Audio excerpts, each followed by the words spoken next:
It was like a sunrise of caramel on my palate with this just warm bloom that grew and grew and grew, and the sweetness and the aftertaste. And then little traces, like little clouds, would come across the palate of things like dark chocolate. And my excitement was at an insane level.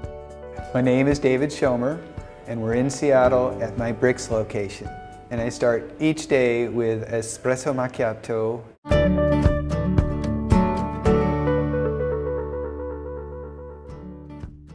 The balance of art and science, especially in the espresso method, is almost perfect. The science is the part where my background came in. I do come from a long line of engineers. My father was an engineer. My grandfather was an electrical engineer. I got out of the Air Force and I was at Boeing Metrology. Precision measurement is all about controlling each factor that might affect a measurement of a very small quantity. So the engineering is within me, but I have enough of my mother that I really wanted to do something beautiful. The coffee is absolutely beautiful to me. I knew that I loved the fragrance because when I was 4, my mama took me to the food giant on 45th, and they would grind in the store then, and I'd smell this fragrance. I loved it, and I thought of it as the exotic world of adulthood.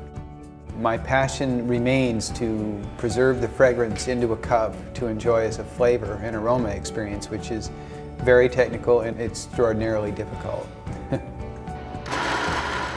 Coffee is enormously complex. The progression of things from grind by the cup, develop a perfect tamper, develop your flow rate, shot cutoff, distribution techniques. All these things are like Ukrainian nested dolls, where each time you solve one, there's another little doll inside, another little problem you didn't know about.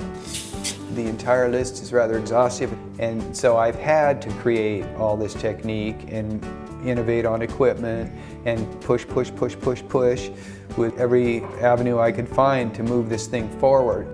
The goal, of course, being to preserve the fragrance into a cup, to enjoy as a flavor and aroma.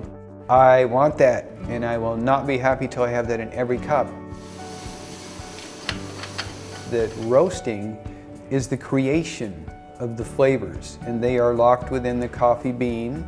I am taking each bean and I'm roasting it to where it's caramelized sugar and its varietal flavors are at its absolute peak.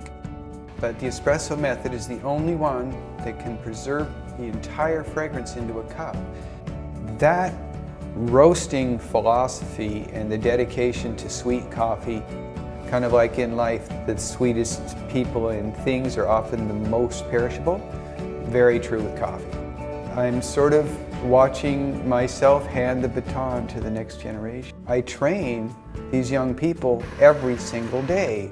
And we have 50 baristas on staff. That means that in 26 years I've trained hundreds and hundreds of people how to make this coffee. The thrill I get from teaching people this lovely art is infinite because each person is different. I'm an extremely happy camper, but there's still more work to do. I'd never retire. I'm going to be right here walking my rounds with my little hat on and teaching people coffee right up until, you know, it's not working anymore. I'm a very, very lucky man.